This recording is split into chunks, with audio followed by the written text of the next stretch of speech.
Welcome back to the City Journal podcast. I'm your host, Charles Fain Lehman, fellow of the Manhattan Institute and senior editor of City Journal. Joining me today on our panel are Rafael Mangual, crime policy researcher at the Manhattan Institute, Jesse Yarm, who directs all things policy at the Manhattan Institute, and Tal Fortgang, legal policy fellow and anti-civil terrorist at the Manhattan Institute. Gentlemen, thanks for being on. I want to take us right into the news of the day. Last weekend, Pennsylvania Governor Josh Shapiro's home was attacked in a firebombing, or attempted firebombing, by 38-year-old Cody Balmer. Balmer, police say, was motivated by his belief that Shapiro was going to do terrible things to the people of Gaza. He was also out on bail, and 3 days earlier, his mother had failed to have him committed based on the standards in Pennsylvania. So really a whole rolling mess there in Pennsylvania that has, in my view, not gotten enough attention in the media, which is part of why I wanted to talk about it today. But why don't we start, Ralph? What's your assessment of the situation?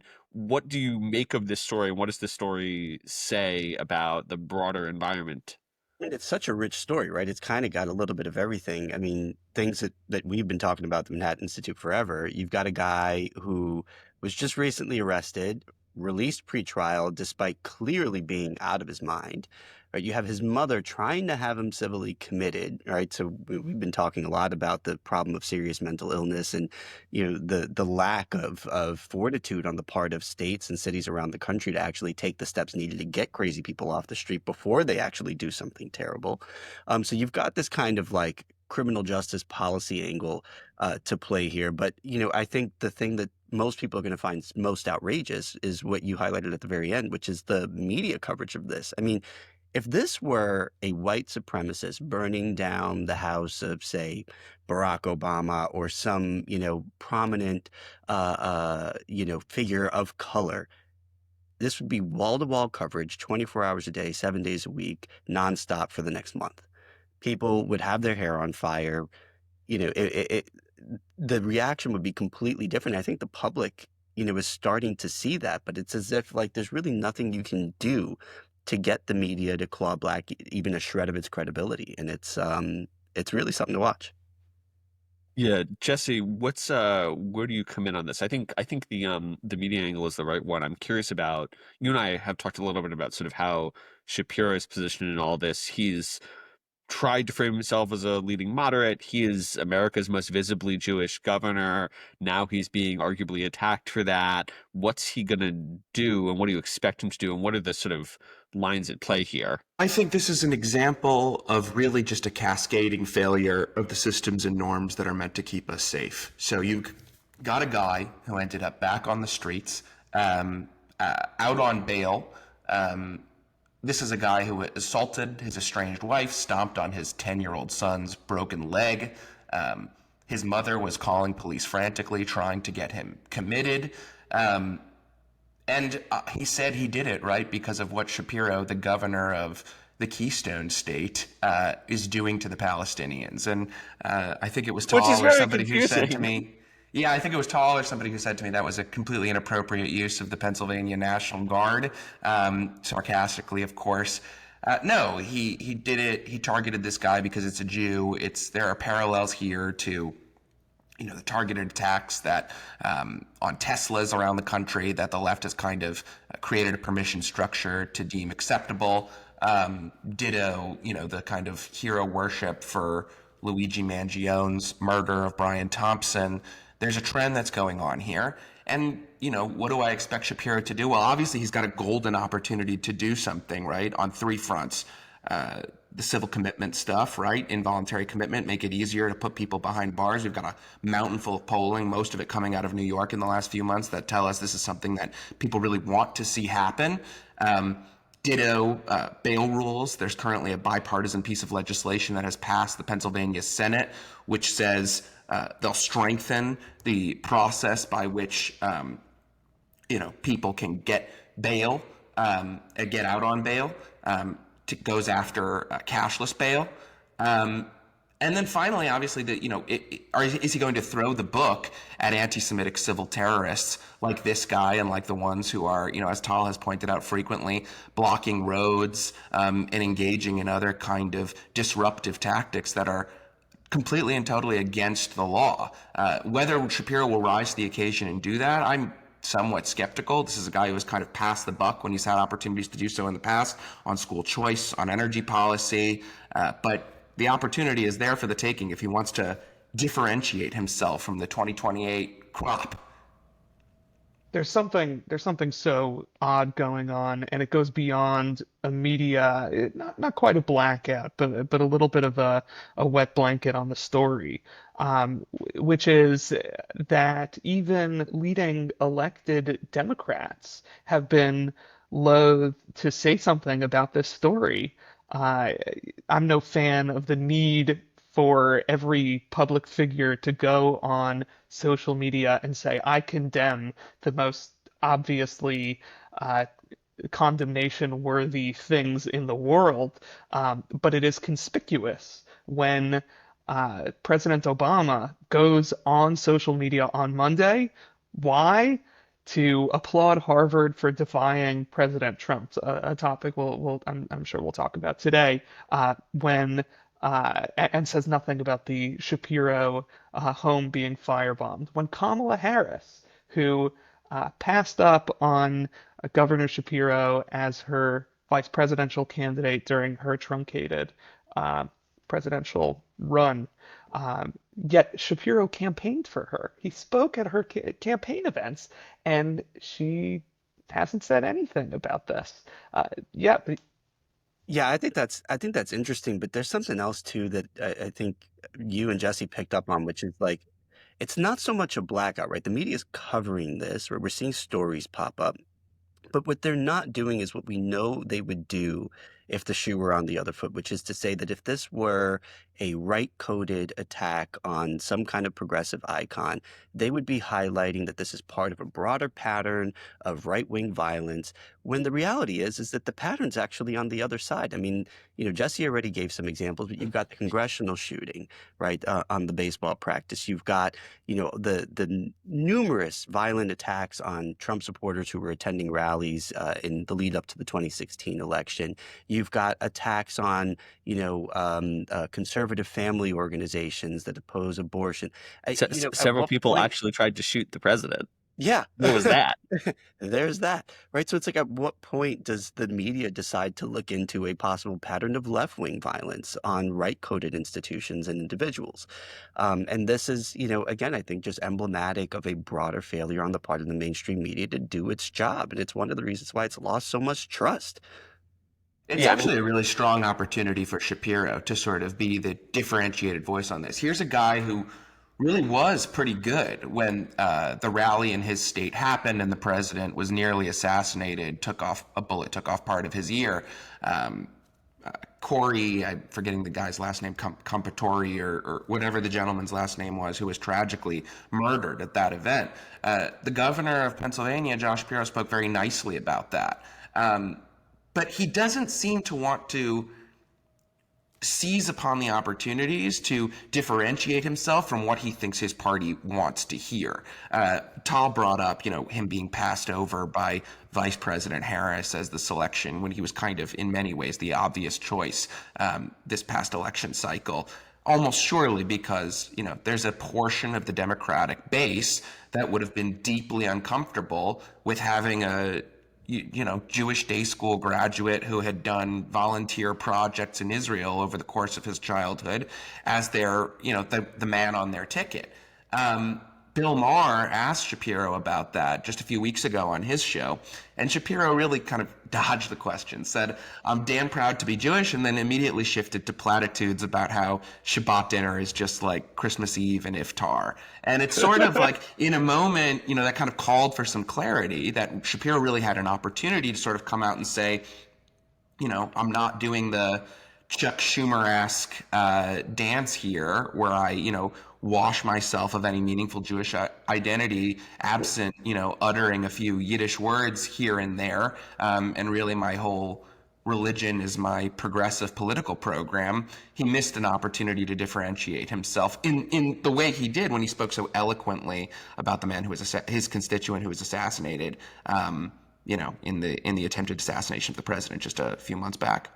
I do Clarity. want to go for I that. got one more thing. Clarity is exactly the right word to pick up on. We talk about moral clarity a lot these days, but really conceptual clarity is a dividing line between um, Democrats and left wingers who would like to confront social, cultural, political issues head on, and those who would rather distract and deflect and dissemble from the kinds of dangers that we really face. And this has come to a head again in this situation because the narrative that some kind of nebulous hate is what leads to the violence that we ought to care about, especially political violence. It's motivated by hate, right? Which isn't a term that really tells us anything.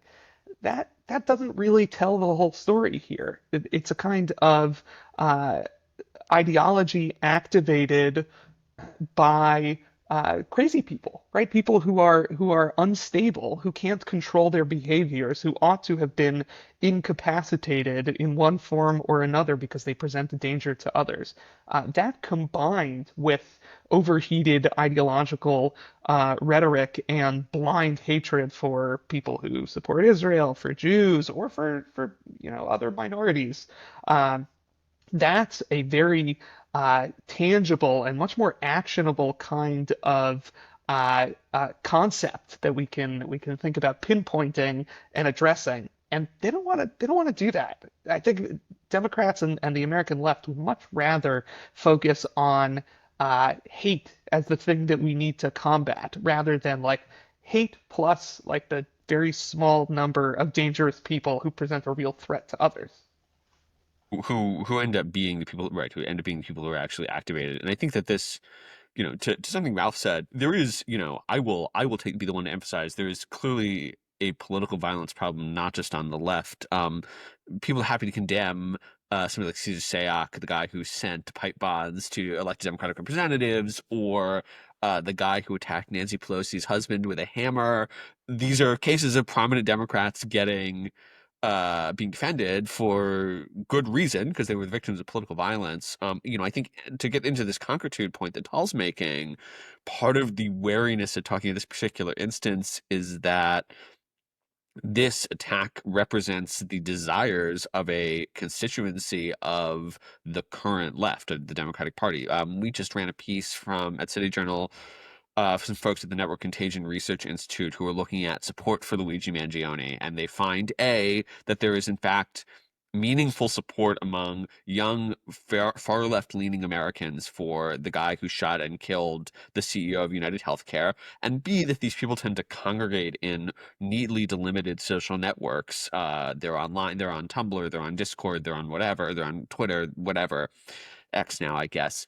And so, I think there's an unwillingness to sort of look at those very specific social networks that are fostering violence and that are taking, the idea that Josh Shapiro is going after the Gazans didn't come out of nowhere. But unfortunately, these people are influential in the Democratic base. Taylor Lorenz appears to be one of these people, the former Washington Post, New York Times correspondent. So, they're able to rise to positions of influence. And I think, again, if you want to talk abstractly about hate, you end up with you become able to avoid dealing with these specific actors who are not merely sort of spreading nebulously bad ideas, but engaging in very real, violent, and meaningfully illegal actions that are worth paying attention to. Yeah, I mean, and the left would never give the right a break. If this, like you have people, so many examples of the left engaging in this rhetoric, and that engagement is followed by people acting on it, right? I mean, another example that comes to mind is like you got Chuck Schumer in the wake of the leak of the abortion case saying, you're going to feel the wrath if you go through with this. And then somebody shows up Well, with a backpack full of pistols and knives outside the house of a Supreme Court justice. It's like, you know, they would be the first to say that your speech has consequences. You should be held accountable, blah, blah, blah. Where is that now? it's nowhere. And it's like, you're just giving away the game. I mean, I really, I've come to hate the media, the mainstream media, in a particularly deep way over the last few years. And this is the kind of thing that has so much to do with it. It's like blatant hypocrisy, reliably predictable partisanship. It's a sad thing because it should be an institution that we rely on for information and for guidance. And it's not that.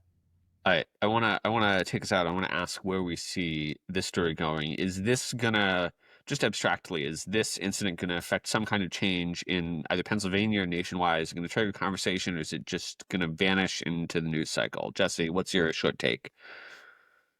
Only if leaders like Shapiro are kind of willing to break with their activist flank. I mean, like I said previously, he has a clear path, right? Support the bipartisan bail bill that's waiting for him in the Pennsylvania State House.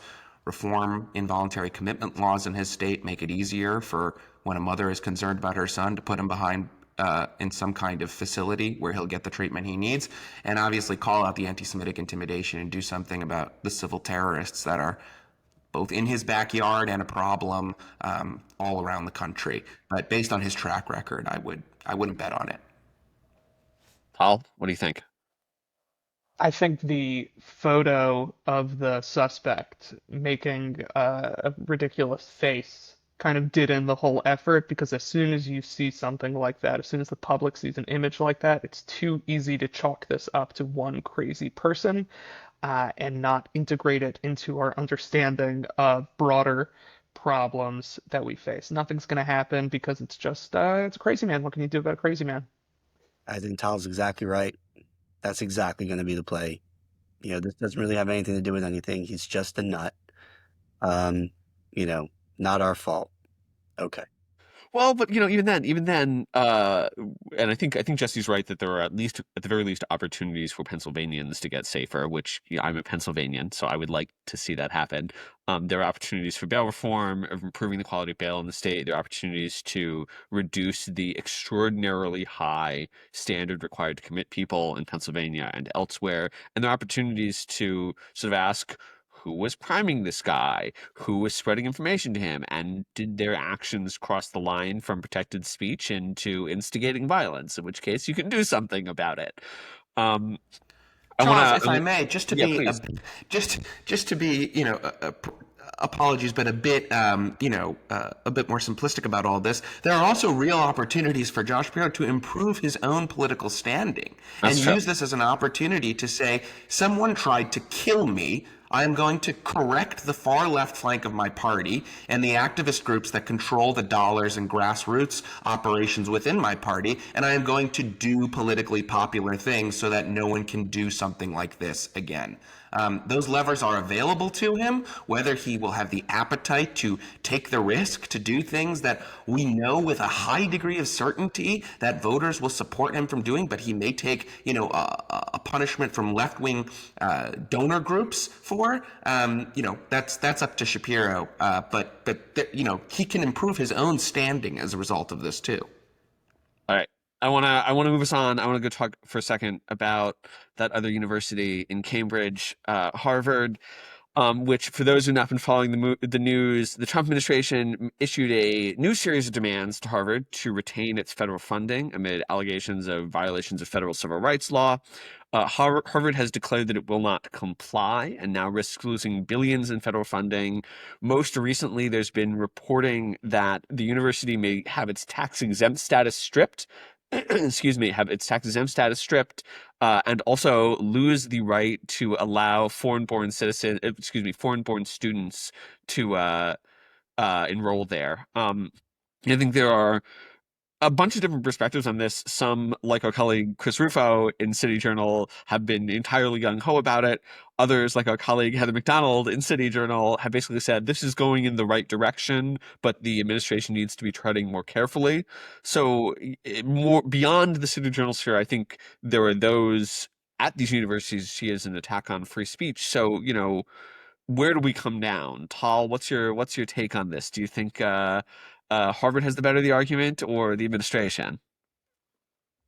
Both arguments contain nuggets of truth and go off the rails, as the Wall Street Journal editorial board correctly pointed out a couple of days ago. Off the rails legally, and for good reason. The law reflects a certain set of moral and legitimate positions about the relationship between the government and these universities. So let's start with the kernels of truth here. The Trump administration has more than a kernel of truth to go on that these universities are corrupt in every which way. They are just absolutely loaded with money, yet pretend that the administration nibbling around the edges would be the end of the world, and of course would come out of the most important research possible, as if like the federal funding that Harvard gets doesn't fungibly help support, the pro-Hamas departments and the administrative bloat and all that stuff.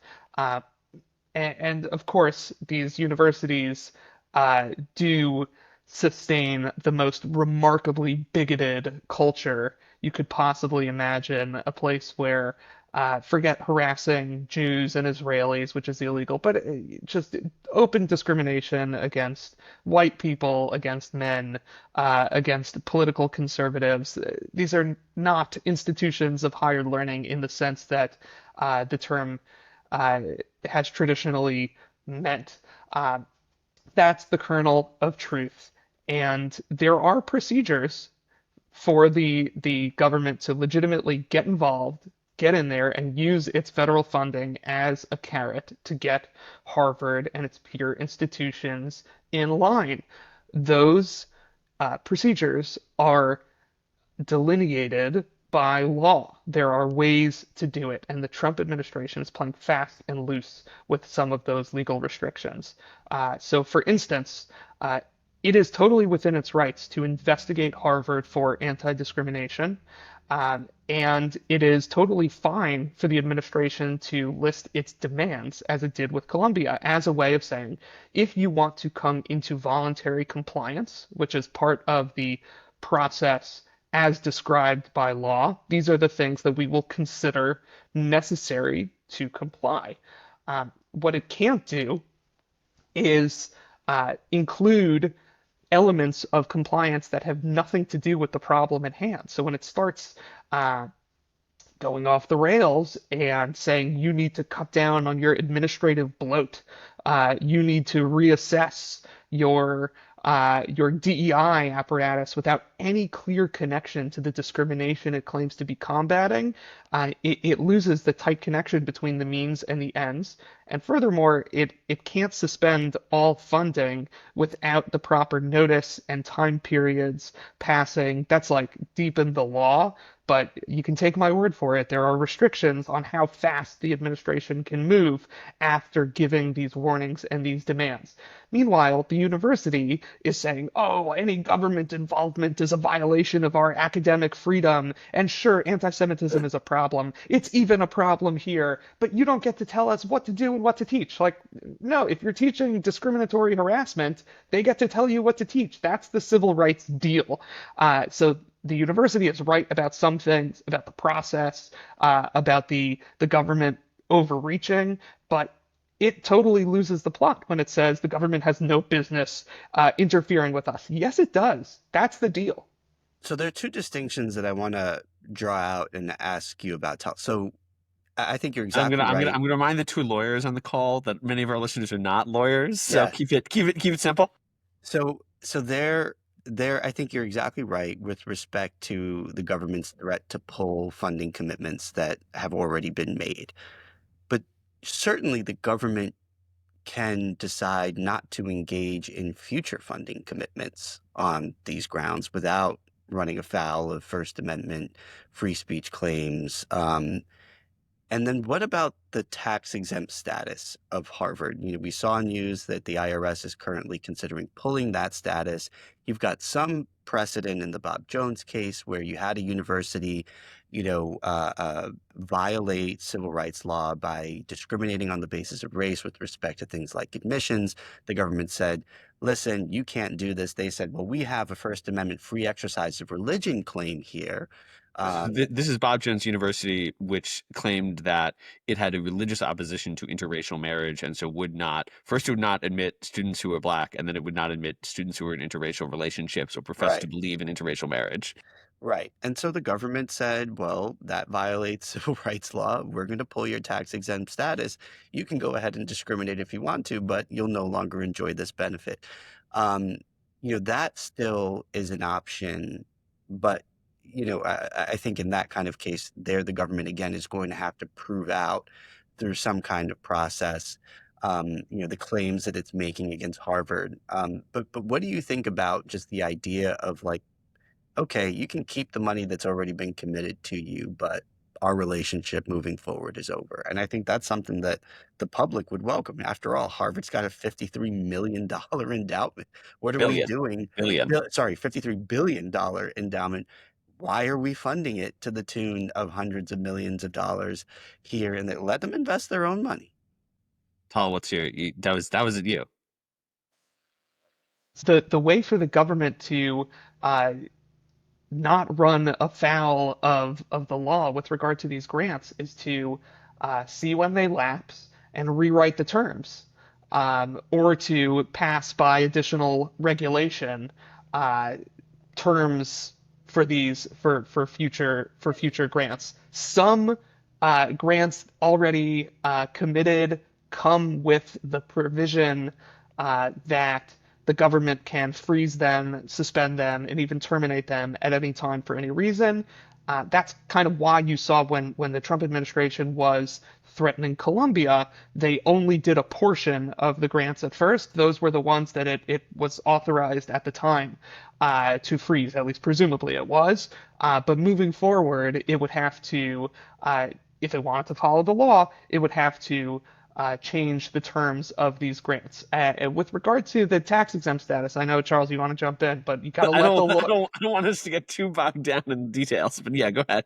Okay, this boring lawyer stuff ends up mattering. I think that, look, the main takeaway transcends the law, which is like no one is really being honest about what they're doing here and what the right thing to do is, and it's going to backfire because the Trump administration is not going to be able to sustain the things that it wants to do. It's looking for wins in the popular eye, in the public discourse and in the public Yeah, imagination, let me and jump it's in with some sacrificing non-lawyer stuff on that sustainability. front then. Tal, let me Yeah, jump in yeah, with some I was gonna do non-lawyer that too, but stuff go then. ahead, Jesse. I'm going to out myself as the non-lawyer along with Charles this group, but Charles probably is a lot closer to a lawyer than I am. He introduced me on the front end of the call as kind of the director of all things policy. Couldn't be further from the truth. I actually do, the government affairs and the polling stuff. So, how is this going to land, right? Ralph pointed out accurately that the administration is fighting a war that they think they can win. Harvard is not a sympathetic actor here. I will leave my colleagues Tal and Rafael and a number of other lawyers that are employed by the Manhattan Institute to figure out how this stuff shakes out in the courts. But I think the president and his team is correct in assuming that no sympathy for Harvard is going to come. These are people who have been openly discriminating against Asian whites and Jews, and they are about to find out through a rude awakening that the Civil Rights Act applies to Asian whites and Jews as well. That said, this is the second time I'm using the term cascading effect, but there is a cascading effect here potentially, right? Harvard has a medical system. People like nurses, okay? And I don't know the answer to this question, but is the administration going to use a sledgehammer or a scalpel, basically, as they go on fighting this war, right? Will there be carve-outs? Will there be situations that will they find out a way so that cancer research can continue, whether it's, they change their approach and they go with a more Manhattan Project, not Manhattan Institute, Manhattan Project style, centralization of efforts to do big things like cure cancer. I don't know. I'm sort of skeptical of that necessarily as a conservative who, thinks central planning is, often leads to more problems than it does good. But ultimately, yeah, the universities are not the sympathetic party here. The administration that wants to punish them for engaging in blatant racial discrimination and sort of not apologizing for it, in fact, continuing to sue the government for their right to continue discriminating by race. I also think, Barack Obama coming out and defending Harvard here after he was kind of the guy who sicked his IRS on a bunch of conservative 501c3s through the tenure of his presidency. It's just, I don't see them winning that fight.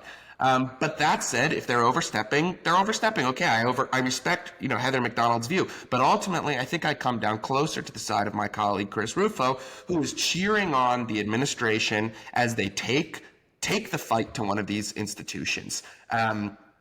And look, I think we knew they wanted to do this. They wanted to go the defund route with one of these things, and I don't think most Americans are even aware of the fact that their taxpayer dollars are subsidizing Harvard's $53 billion endowment to some extent. So we'll see what But happens. even if Harvard wins, it loses in the public eye, right? I mean, here you have this massive university that would never let your kids in, that has, tens of billions of dollars stored away that it won't touch, and is now crying for government welfare while you struggle, to live paycheck by paycheck. I mean, I think most Americans see this fight and think, screw Harvard.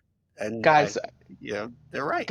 I'm second to none in my hatred of higher education, especially Harvard.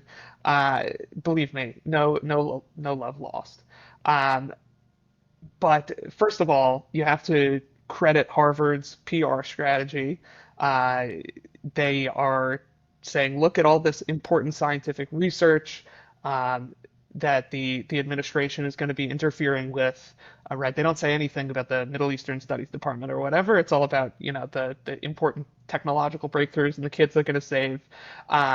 And um, Look at this administration that flouts the rule of law. They flout it here in ways that are actually unpopular, and they flout it there in ways that are more popular. But one way or another, this is about tyranny and fascism and uh, the hypocrisy of people who claim to like free speech, but they don't like free speech really.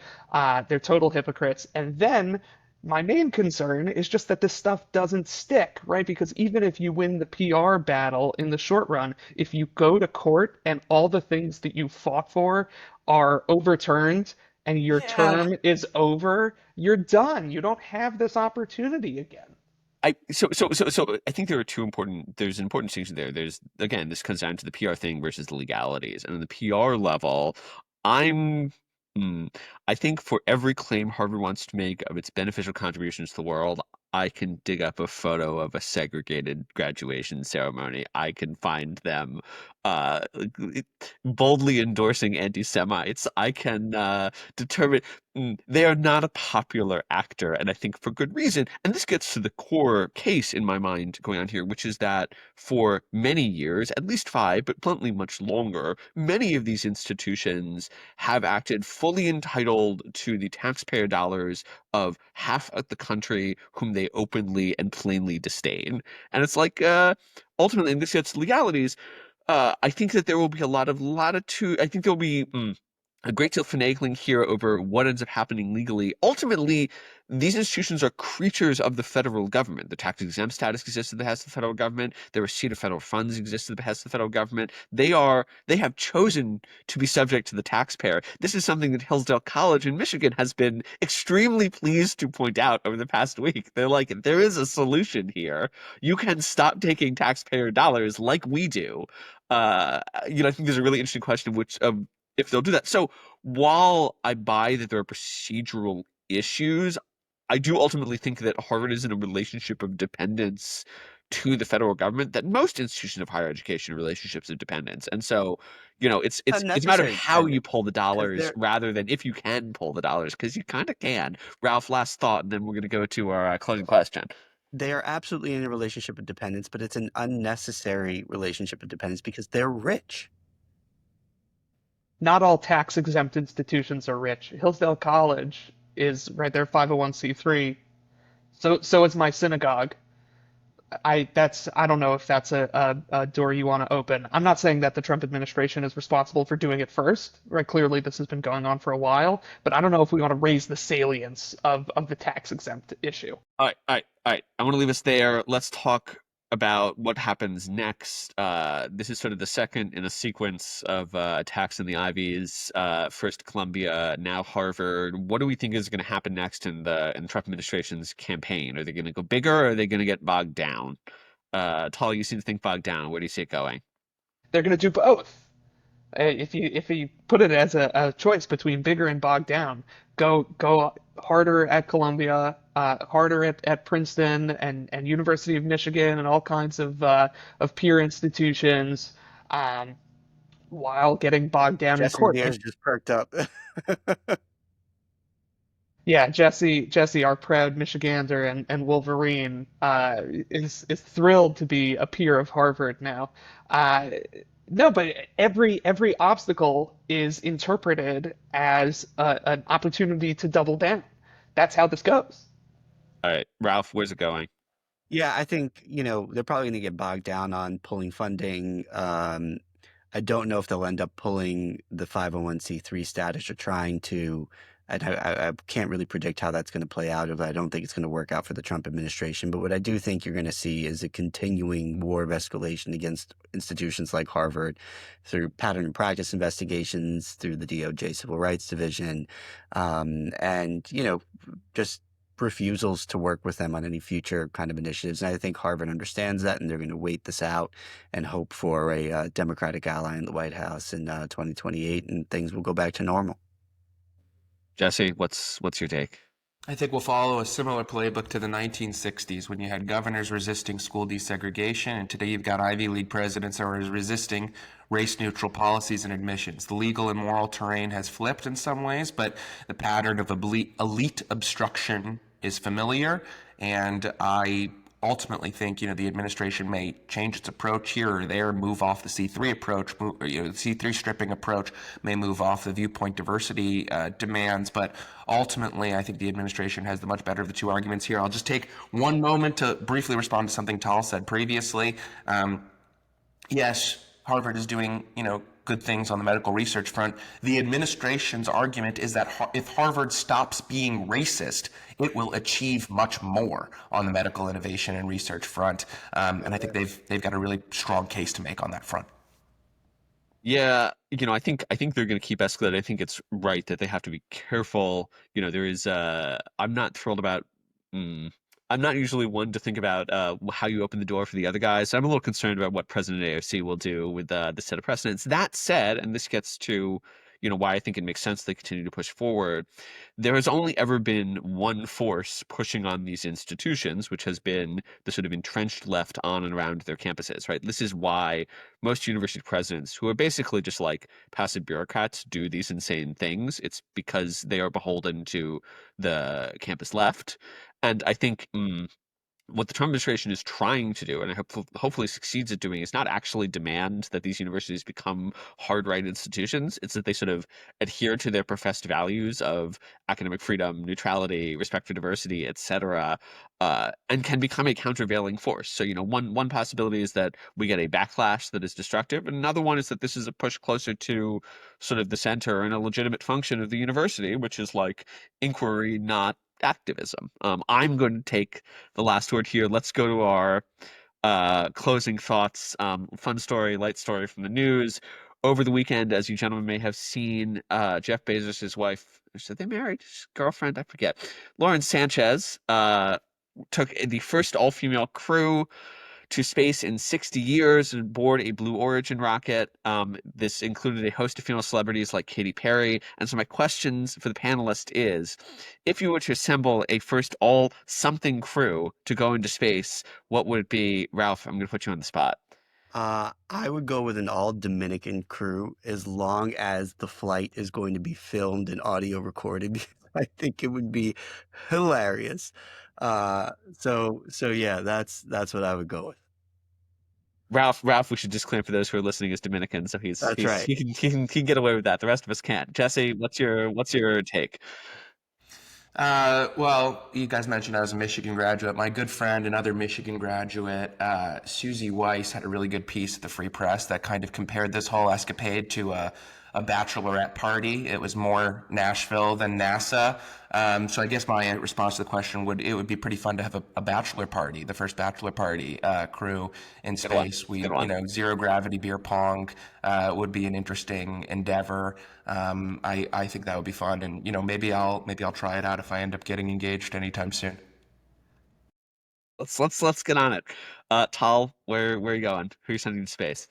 If things go wrong out in space, you're going to be out there for a while, you're going to be floating around, you're not going to know what your fate is, you're not going to know how the story ends. You need a crew that is prepared to deal with the ups and downs, the false hope, the wandering, the drifting, the seeming aimlessness, and then know how to handle all of that, which is why you need the first all Mets fan crew out in space. We know how to deal with a summer of uncertainty and false hope, um, fits and starts, and every once in a while we actually land.